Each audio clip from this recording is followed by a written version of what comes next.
The morning I found my mural destroyed, I swear my heart dropped to the sidewalk.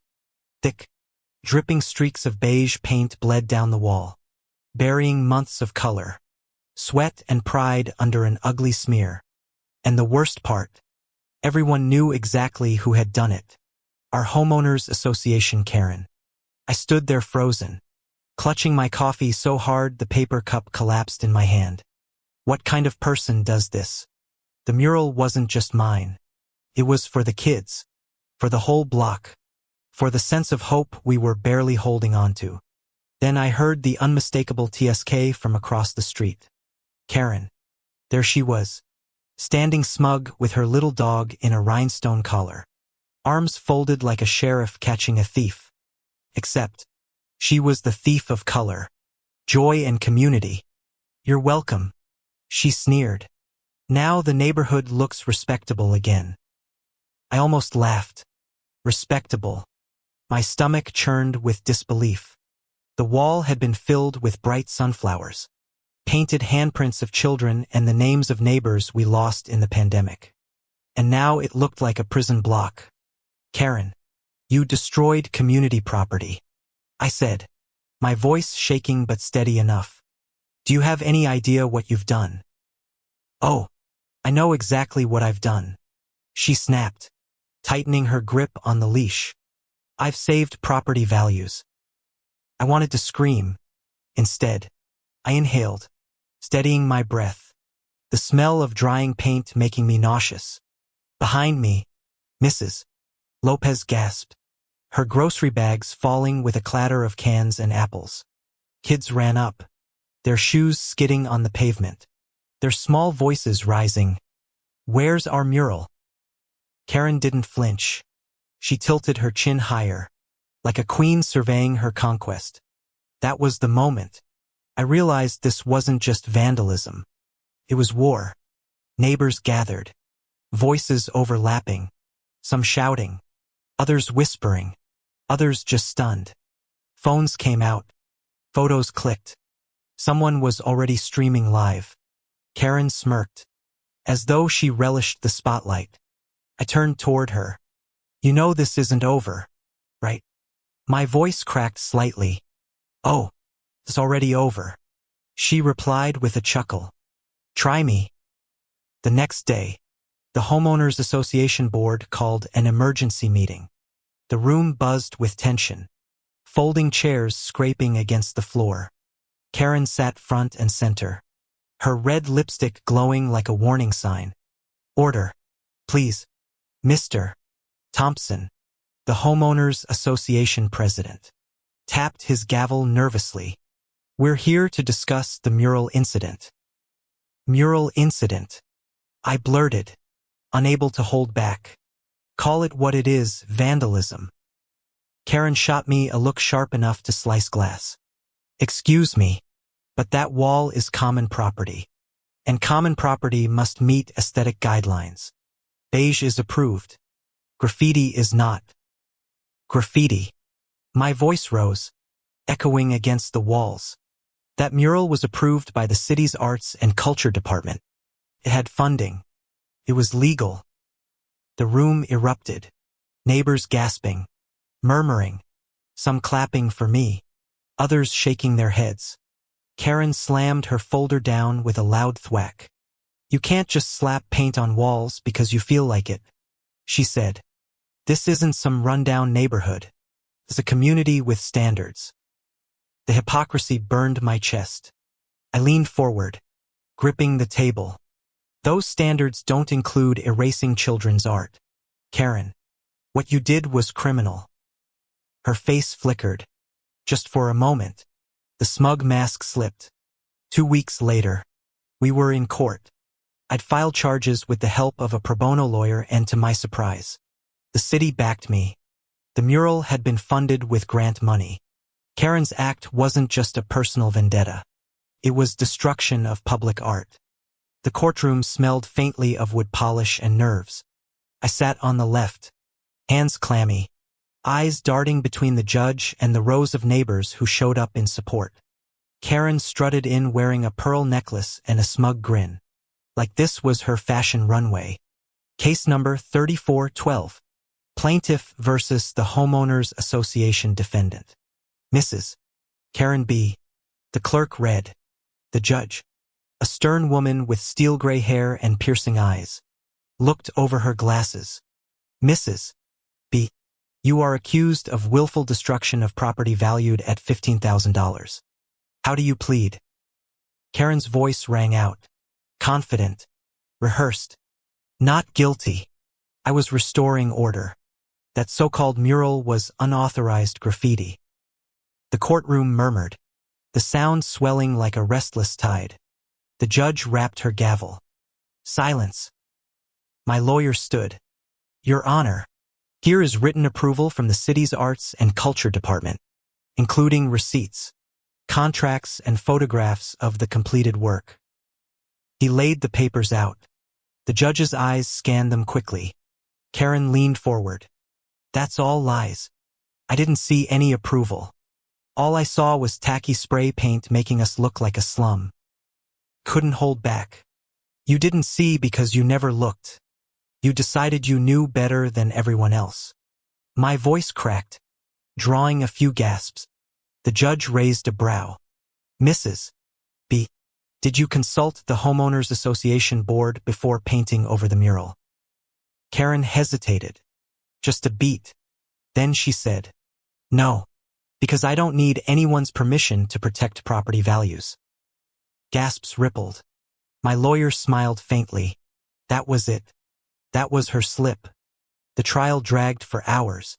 Testimonies, documents, witnesses. Even kids called in to explain what the mural meant to them. One little girl, Sophia, held up her tiny palm print in a photo and whispered, she painted over my hand. The whole courtroom went quiet. Karen rolled her eyes at a child. By the time closing arguments ended, the judge's expression was stone. She leaned forward, hands folded. This court finds Mrs. B guilty of vandalism and destruction of public art. She said firmly, you are hereby ordered to pay damages of $15,000 to the city arts program and an additional $5,000 to the community fund. Karen's jaw dropped, but the judge wasn't done. Furthermore, you will issue a public apology at the next Homeowners Association community meeting. If you fail to comply, further penalties will follow. The gavel came down with a sharp crack. Karen staggered back like she'd been slapped.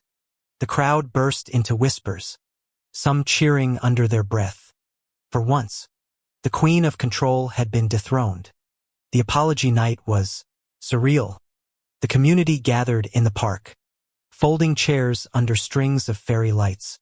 The wall behind us still scarred beige, waiting for restoration. The microphone squeaked as Karen shuffled forward, papers trembling in her hand. She looked pale, smaller somehow. Not the commanding figure with pearls and red lips, but a woman cornered by her own arrogance. She cleared her throat, her voice flat. I regret painting over the mural. It was wrong and I understand the hurt I caused this community. Silence. Not even crickets. Just the weight of everyone staring. She tried again. I apologize. To the children. To the neighbors. I will accept the court's ruling. It was the most un-Karen-like moment I'd ever seen. No smirk. No sneer. Just defeat. But then, just as we thought it was over, a voice rose from the back. Tell them why you really did it. The crowd turned. It was Mr. Davis, an older neighbor who rarely spoke. He walked forward, cane tapping the grass. Tell them it wasn't about property values. Tell them you were angry your mural proposal got rejected by the city last year. Gasps erupted. My mouth fell open. Karen's face went crimson. She wanted her beach scene painted there. Mr. Davis explained, his voice gravelly but steady. They said no. So when this got approved instead, she couldn't stand it. The twist hit like a thunderclap.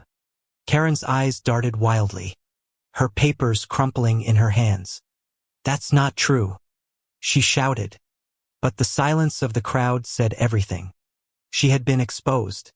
Now, months later, the mural is being restored. Brighter, bolder, with new handprints and a new plaque that reads, "This wall belongs to the people, not to pride." Karen. She's still around, but quieter. Every time she walks past the wall, kids whisper, neighbors stare, and phones lift for photos. Public shame is a sentence that lingers long after the fines are paid. And sometimes, when I walk past at sunset, I can still hear the laughter of the kids as they paint, the hiss of spray cans, the heartbeat of a community that refused to be erased. Because here's the truth. You can cover color with beige, but you can't kill spirit. Not here. Not ever. Thank you for listening, and don't forget to subscribe to our YouTube channel for more unbelievable but true neighborhood stories. It was 2:17 a.m. when I heard the soft metallic clink of something outside my garage. Not a raccoon. Not wind. No, this was deliberate, focused, like someone easing a lock open. I sat up in bed, heart thudding. Again, another HOA stunt? I live in a gated community that loves to pretend it's the damn Pentagon. And our HOA president Karen Fletchley has taken it to DEFCON 1 ever since I refused to trim my rose bush exactly 3 inches below mailbox height. God forbid the mailman see petals. I slipped out of bed, grabbed my phone and a low-light camera from the dresser, and yes, me Glock, just in case. But mostly, I was curious, because I'd heard the rumors. People said Karen had been taking matters into her own hands lately. Someone's backyard gnome collection mysteriously disappeared. Another guy found anonymous notes threatening fines for having a bird feeder. But tactical gear, breaking and entering, I crept to the front window. No way. There she was. Full-on camo, tactical vest, a headset with a dangling mic like she was waiting for orders from SEAL Team 6. And get this, she had night vision goggles. Not even cheap ones. Looked military grade. I had to stifle a laugh. But then she pulled out a crowbar. My damn crowbar. From my garage rack, which she must have accessed last week when she accidentally dropped off the wrong newsletter and asked to use the bathroom. Okay, that was it. I turned on my internal camera feed. She was in, silent, methodical, like she was looking for evidence. Of what? HOA violations? Dust on my toolboxes? An expired fire extinguisher? I hit record. Karen crouched by my workbench, rummaging through drawers. I watched her pull out my folder labeled training schedules, thinking she'd found a smoking gun. Lady, that's my workout log.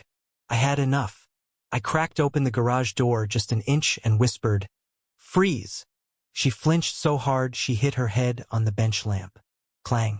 "What the hell? Who's there?" she hissed. I stepped into the faint moonlight from the driveway, holding nothing but the camera and my badge.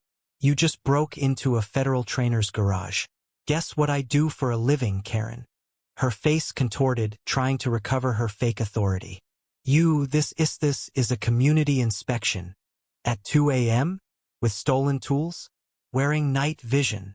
I had probable cause. I nearly choked on a laugh. You're not a cop, Karen. You're not even Neighborhood Watch.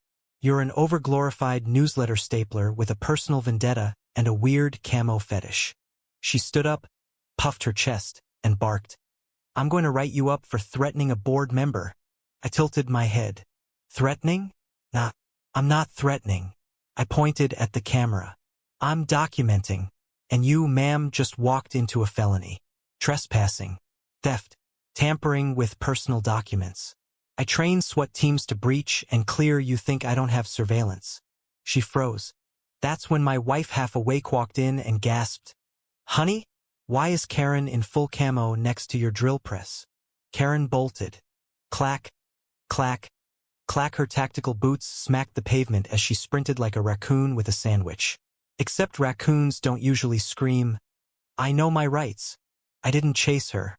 I didn't have to. The next morning, I uploaded everything to the neighborhood group page unedited. I didn't say a word.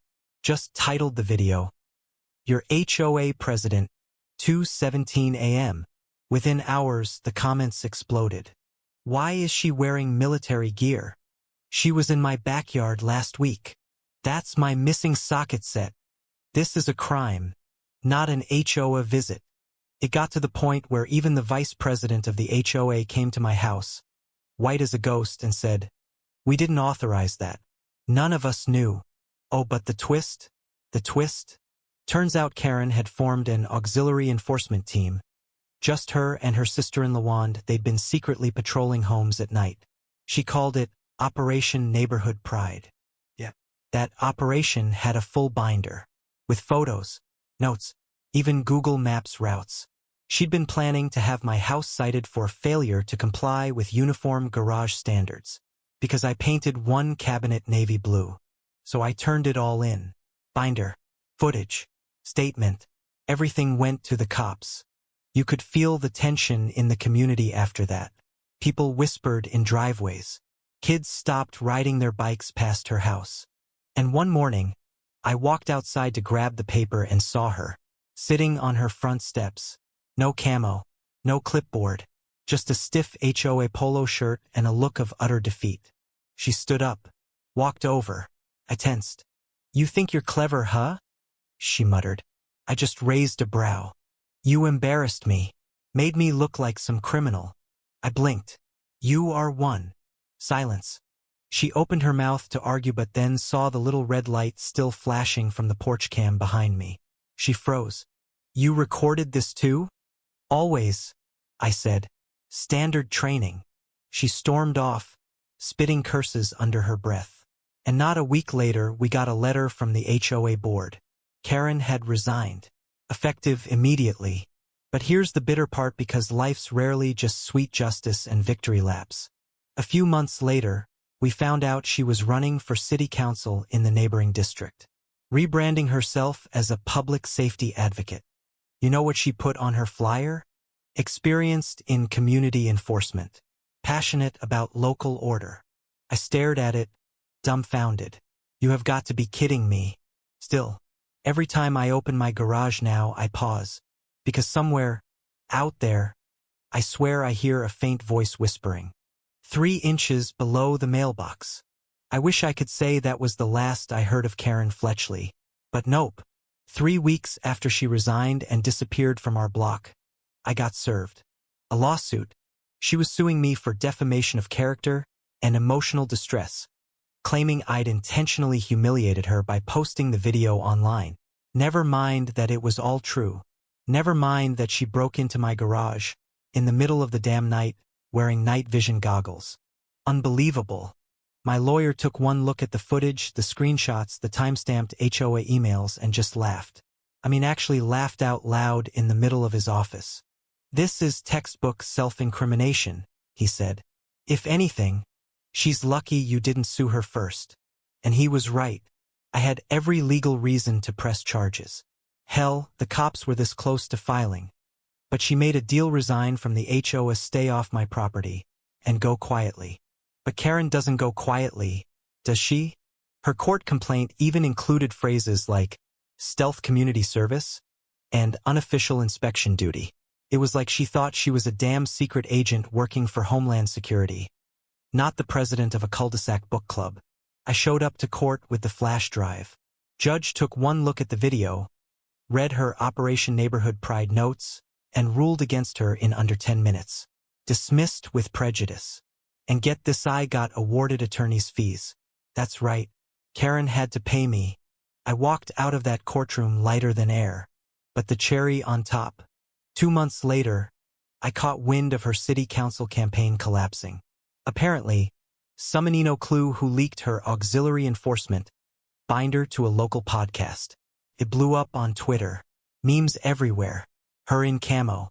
Her with night vision. Her whispering into a headset like she was calling in a drone strike over a lawn flamingo. One post read, "Karen went full FBI over a blue cabinet. Never go full FBI."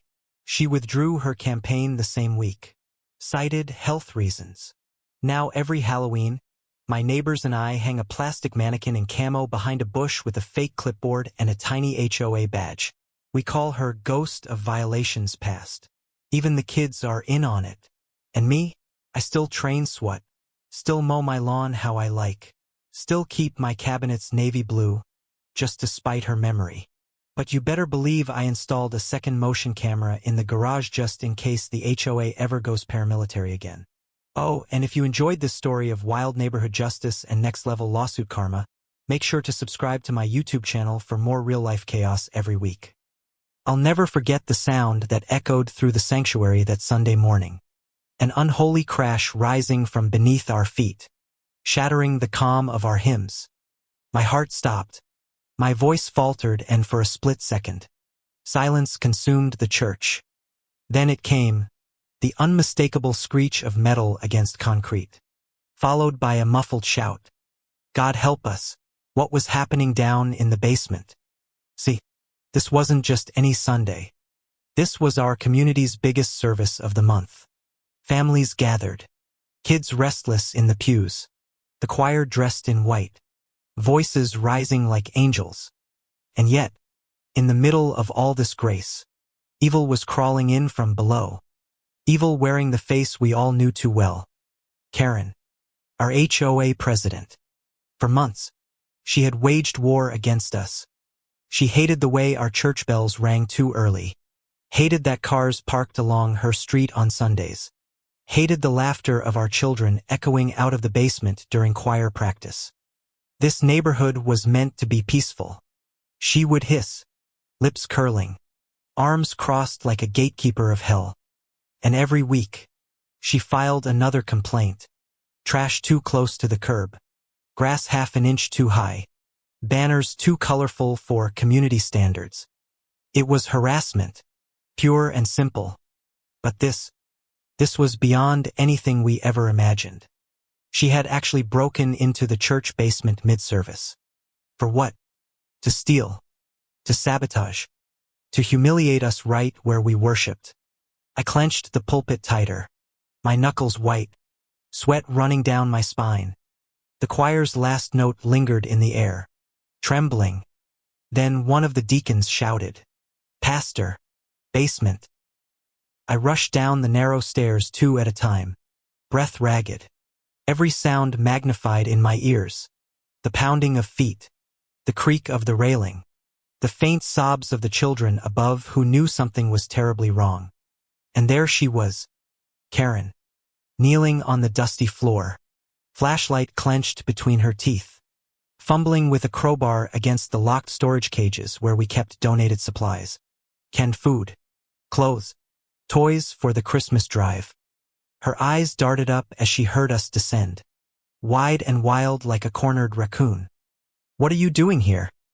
I thundered, my voice echoing off the concrete walls.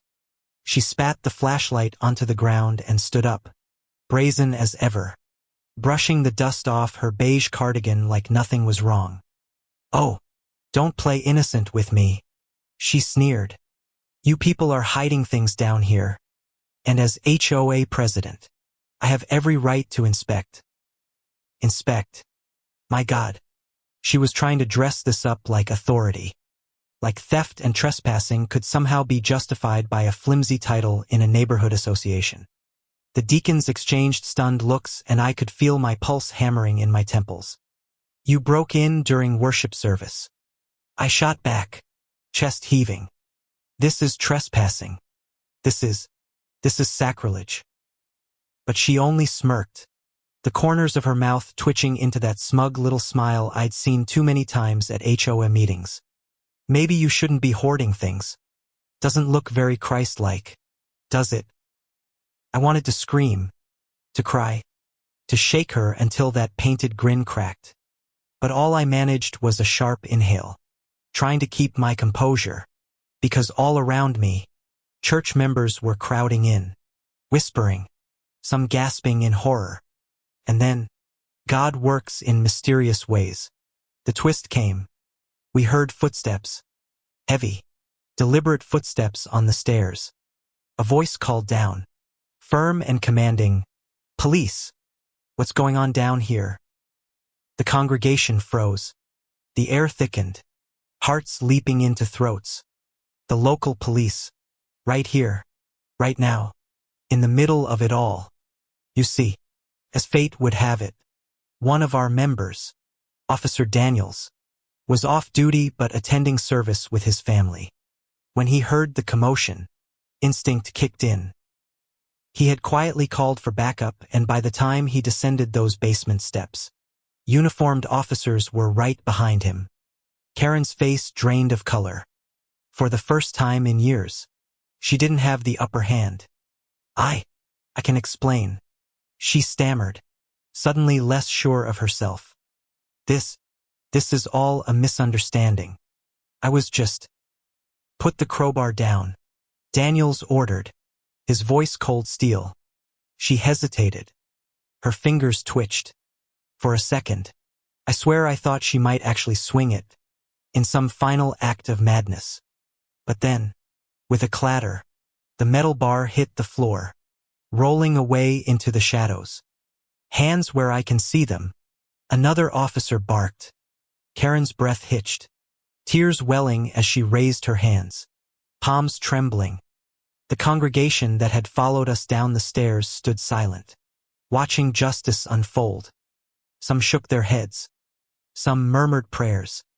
Others, I'll admit, had the faintest flicker of satisfaction in their eyes.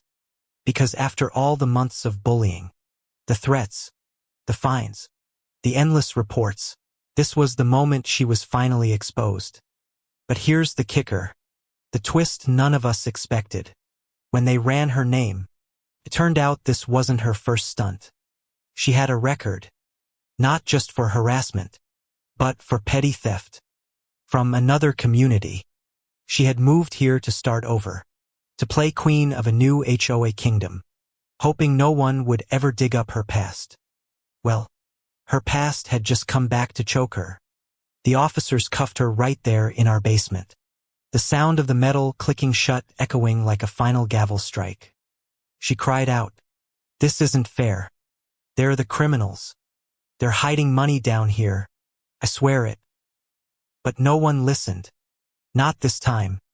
As they hauled her upstairs, sunlight flooding through the stained glass windows caught her face. Red, streaked with tears, mascara running. And in that light, she looked small. So very small. I stood at the pulpit once more, chest rising and falling as I tried to steady my voice for the congregation. The choir, shaken but resolute, began to hum softly, voices weaving together like a balm over raw wounds. And as Karen's wails faded into the distance, replaced by the slam of a police car door outside, I whispered to myself, "Vengeance is mine, saith the Lord." But oh, the story didn't end there. The HOA scrambled. Within days, her allies turned on her. Emergency meetings were called. Neighbors once too afraid to speak now flooding the room with grievances. Photos of her arrest circulated online. The footage someone had captured on their phone going viral. Karen the tyrant. Karen the trespasser. Karen the HOA queen dethroned in disgrace. And when word got out about her prior record, lawsuits followed. Civil, criminal, you name it. People she had wronged before came forward. Emboldened, she was buried under a mountain of her own making. Sometimes justice comes slow, grinding along like a rusty wheel. But sometimes it crashes through the floor mid-service, exposing everything in the light of day. And God, when it happens, it's loud. I'll never forget that Sunday. The clash of crowbar against lock. The bark of commands. The sobs of children upstairs, hushed quickly by mothers' hands. The gasp of the congregation when handcuffs gleamed in the light. Karen thought she could take from us, humiliate us, bend us beneath her authority. But in the end, her own arrogance was her undoing. And me. Every time I step into that basement now, I pause. I look at the lock still dented from her crowbar, left as a reminder, and I breathe deep, grateful, because justice came, not just for me, but for the whole community she tormented. A bitter ending for her, a breath of relief for us, and maybe, just maybe, A warning to the next Karen who thinks power makes her untouchable. So that's the story of how our HOA president broke into a black pastor's church basement for loot, only to find herself caught red-handed, cuffed and crushed under the weight of her own crimes. And if you felt that sting of justice the way I did, don't forget to subscribe to my YouTube channel, because the next lawsuit story will hit even harder. I never thought I'd see something like this in my quiet little neighborhood. One moment it was just another December evening. The air crisp, the faint smell of pine and cinnamon drifting from porches, and the next, chaos. Karen, the self-proclaimed HOA queen, had her hands around a nurse's neck, screaming about patriotism, Christmas trees, and God knows what else. Can you believe that? It all started with the tree. Just a damn tree. Emily, our neighbor, a nurse who'd been pulling 12-hour shifts back-to-back at the hospital during flu season, finally got a chance to decorate her porch. She hung a modest wreath, strung a few twinkling lights, and set a little Christmas tree right by her steps. Nothing crazy, nothing tacky. Honestly, it looked sweet, almost like something out of a Hallmark movie. But Karen, oh no. She saw it as a declaration of war.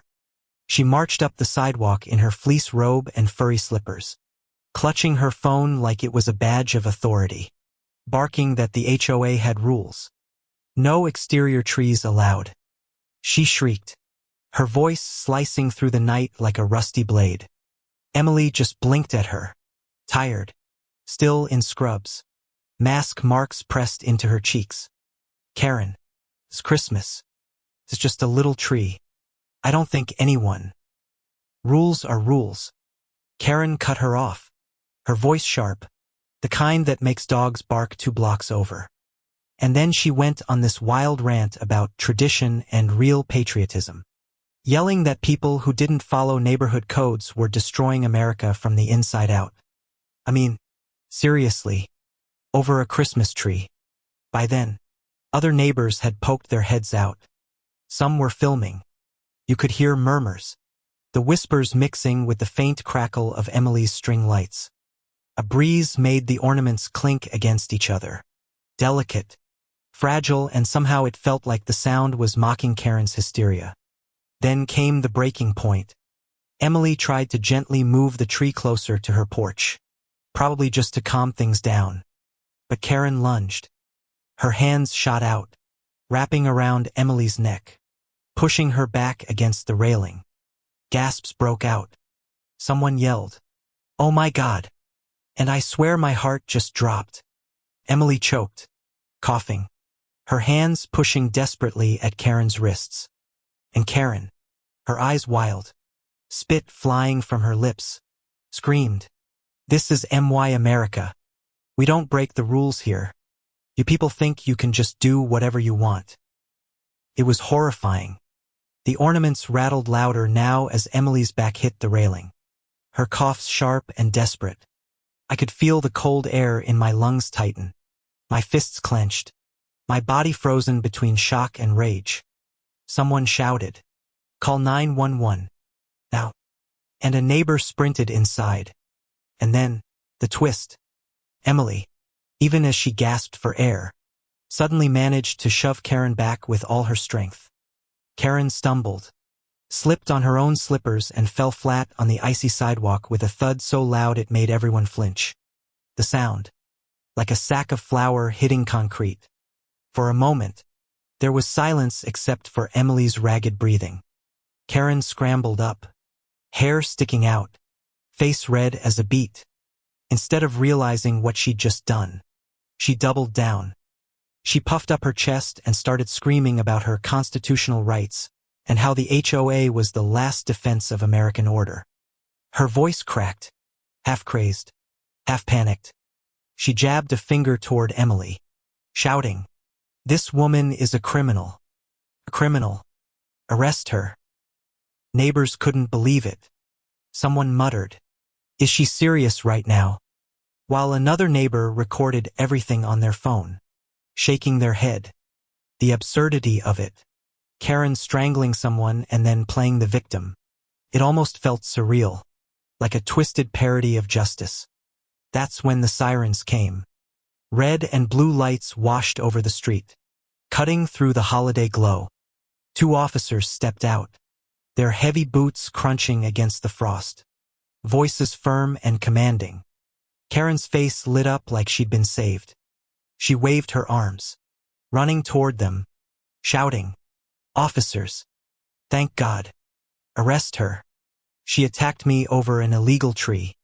This is un-American." The officers exchanged looks, then turned to Emily, who still had red marks around her neck. Emily raised trembling fingers to her throat, her voice hoarse but steady. She tried to strangle me. Over a tree. You could see the cops' jaws tighten. One officer asked the crowd, "Did anyone witness this?" And oh, did they? Hands shot up.